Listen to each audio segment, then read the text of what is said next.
Sanibona, ngaphambi singene kwivideo namuhla, ngithi angithathe lethuba ngibonge i-support nothando enikhombise lona lingaphezu kokucabanga kwethu. Siyacela niqhubeke nisiphote njalo ngokubuka amavideo ethu, ungakhohlwa ukukhomenta, ushare, ulike. Siyafisa ukuzwa umbono wakho. Sicela ke singene kwivideo namuhla. Ey'nyangeni ezedlule, uPatricia Mashel, the real mastermind, uwin case against uGeneral Sibiya. uGeneral Sibiya wafaka icase le-defamation of character efuna futhi ukuthi uPatricia Mashel angaphinde afake igama lakhe uma eveza le information ajwayele ukuyiveza njenge-whistleblower.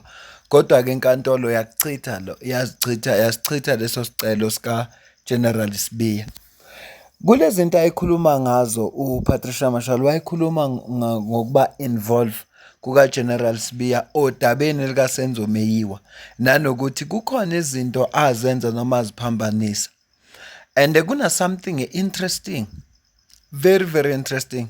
Icase kaSenzo Meyiwa yenzeka ngo-2014 ngo-October 20 something ngisakhumbula 24 yenzeka ngo-October.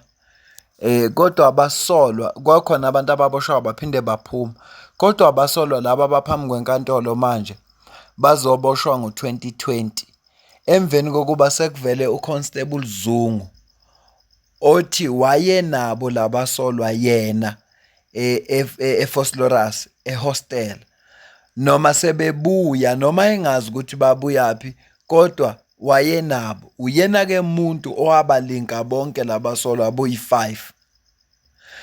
Uyangena kuGeneral Sibiya lapho, kodwa namuhla njengoba kade ekhuluma lapha kade committee ukhulumile ngokuba involved kwakhe odabeni likaSenzo Meyiwa. Ngizokucaphulela leyo video bese sikhuluma. Angivamisanga ukwenza ama-case, ikakhulukazi le ngiyayibuka yona, ngiyayilandela, kodwa ngikaze ngayenza ngithi angikhulume ngayo. Kodwa namuhla ngibona isidingo sokuthi angikhulume ngayo ngoba uGeneral Sibiya uzivumele yena ukuthi wafika empela kwi-crime scene. Cela uzwe la. Let me come to the issue as well, which you are being accused of for many years. When Senzo Meyiwa was killed, did you went to the scene? I'm actually happy that I'm being asked on the issue of Senzo Meyiwa, and it's an issue that I wish I could spend time on it to clarify so that finally South Africans can get to hear the truth. And allow me to deal with this Senzo Meyiwa issue. When after Senzo Meyiwa was killed, I was the head of the Hawks in Gauteng. I was at home in Pretoria. I got a call from the acting provincial commissioner, who was General Musikili at that time. I was at home at night. I didn't even know about the shooting. And it was around about 11 at night. And remember, Senzo was killed after 7:30, around about 7:30, early evening. And what I had to do as the head of the Hawks was to call a team to say, let's meet there. It's just like when a serious crime has been committed, we move, we go there. And what happened there is that as we moved, all of us, we got there. I ran straight to hospital. And simply because of the fact Senzo Meyiwa is a national key point. It's a national asset. It's not ordinary member where someone can say someone has been gunned out, then as the head of the house, I'll also go there. But because it was a national goalkeeper, we all had to react, and we went. Even General Musikili, who was the acting provincial commissioner, we all went and we met at the police station, at the hospital. When I got to the hospital, it was packed, even in the passage, even in the ward where he was lying motionless. And everybody was crying there. Even myself, I could not make my way through into the ward. I saw him lying inside there, but from outside the ward. And then I realized that it won't work. I then said to General Musikili, I will go to the house where now the investigation must start, because now the investigation process had to start. Now for the investigation process to start, we then had to go to the scene of crime. When we get to the house where it happened, it was packed. Outside the yard, inside the yard, there was up and down movement in the house. I'm well trained when it comes to investigations. I'm 37 years doing what I'm doing. The very first thing is to take charge of the scene of crime. Mine was to give instructions and say, please, secure the scene, preserve the scene. This is a scene of crime. Now the team had to make sure that they remove everybody on site to outside the yard so that it can be cordoned. The scene of crime can be cordoned. Remember, I arrived late at night when this thing happened almost after 7:30, and the scene was already processed by the officials. It was processed, cleaned. The experts have done their work. Now, when I arrived there, I also found MEC Sizakele Nkosi Malobane and other generals were there. Now, ours, we come here as a fact-finding team. We come in here, we knock, we sit down in the sitting room. It's clean, there's no blood, there's no spotty that you can see, or everything is in place. And then we sit, we listen, we ask questions, what happened? This one explained, this one explained, this one explained, this one explained. This is the normal course of attending to crime scene. The MEC was there also, we were all listening. And then from there, General Musigiri and them came, arrived from hospital to join us. There were other generals, including General Musigiri, we all listened. And thereafter, it was a question of, General, are you taking it or am I taking it? As the Hawks, do I take the matter to run with or are you taking it? Then she said to me, the National Commissioner was Ria Pierre, Maria Pierre then said or suggested that this matter must be investigated by a team of experienced investigators. Now that already took us out of the way. Now we stood by when they made a press conference, a press briefing at that time that says, there will be a team appointed to investigate and will run with this matter. We were standing by, no longer involved in the case. That is why even today, when this matter has been testified, I haven't submitted a statement. I haven't submitted I've never been called as a witness. It's almost at the end because I was not involved. I've seen messages that says I took $1 million and I did it, I shifted the firearm order. No, at what point would I have done that? So I just wanted to say to South Africans, I am not involved in the Senzo Meyiwa case. I've never done anything wrong. And there have been many teams, more than 10 different teams that were set to investigate this thing. I've done nothing that can actually cause the matter to be, not to be successful. Uhlangothi lakhe lokuchaza ukuthi yena akasingxenye yingakho engakaze wabizwa enkantolo. Kanti ngithe mangikhuluma ngathi liyamfaka le ndaba le iyamfaka uGeneral Sibiya.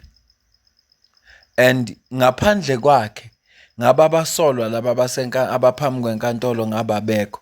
Ngiyafisa mina i-defense team imbiza uGeneral Sibiya ngoba kunezinto ekufuneka aziphendule. Enkulumeni nakuyivideo engayibona ku-Patricia Mashel eyifakile okuyiyona ebihambelana nezinkulumo nezitatement ezehlukahlukeneyo. Kwabalandelayo le case bayazi ukuthi kunomama umakhelwane owafike waclean crime scene yonakala. Kuningi ngale case angifuni ngene endabeni eziningi ngayo kodwa kuningi ngempela.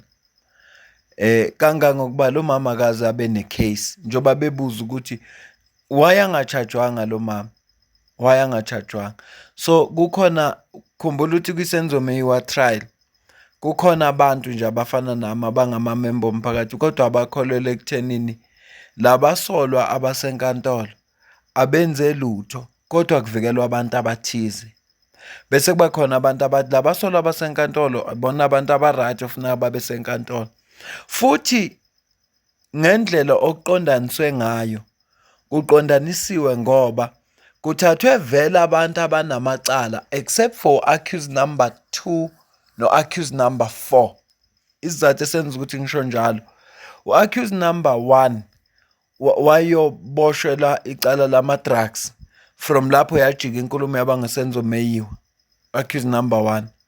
U-accused number 2 uyasolakala ukuthi yena owadubula ngoba baze bamthatha bamusa kuma-Hawks kodwa icala ayeboshelwa lona wayeboshelwa icala lakwaNongoma elagcina lecala lingangenanga ngisho kwi-court roll noma langena ngisakhumbuli kahle.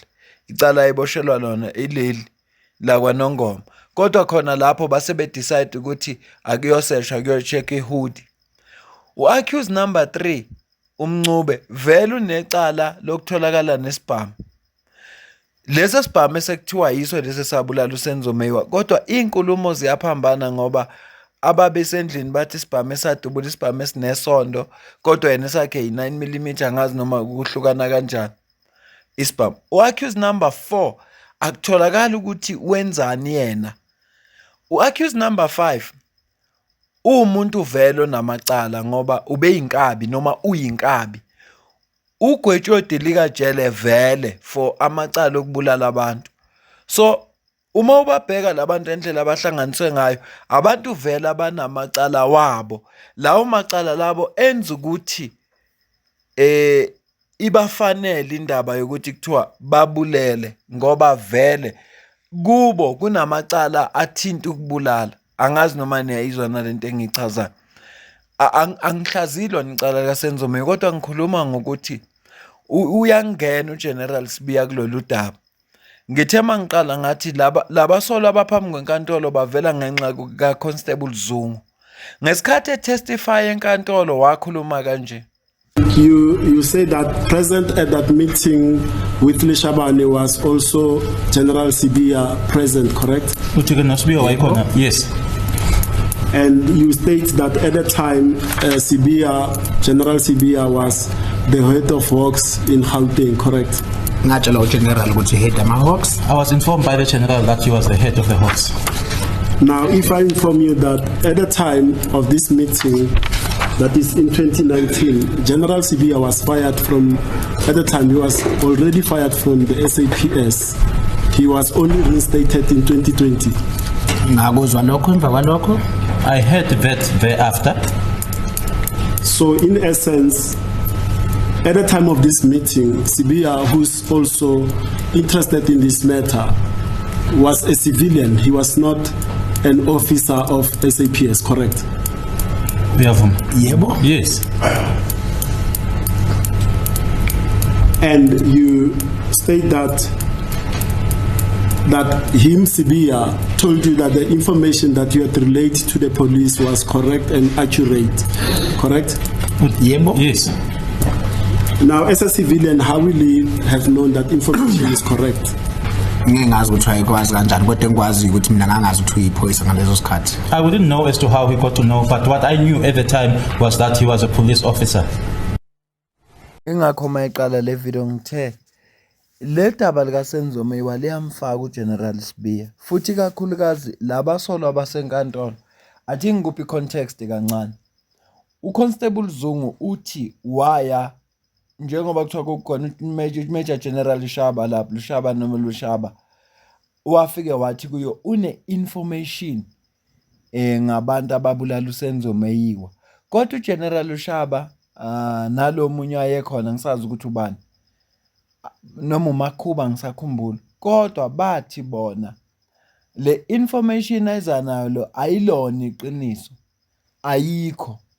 Kodwa umuntu owakholelwa kule information kaConstable Zungu uSibiya, ngaleso sikhathi ngokusho kaConstable Zungu njengoba kade umuzwa, uSibiya wayengasasebenzi kuma-Hawks, kodwa uthi kuZungu useyinhloko yama-Hawks, and le information ezanayo i-accurate.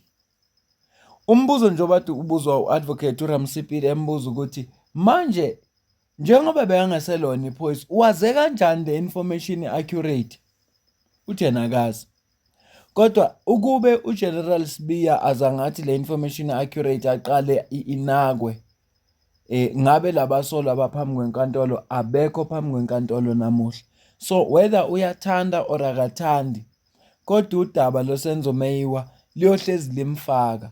Futhi ngiyafisa mina, ngishilo sekuqaleni, ngiyafisa mina ukuthi i-defense team imbize uGeneral Sibiya ezomunye wama-witness ukuthi akazochaza lento le eshiwo ulokhuzana uConstable Zungu.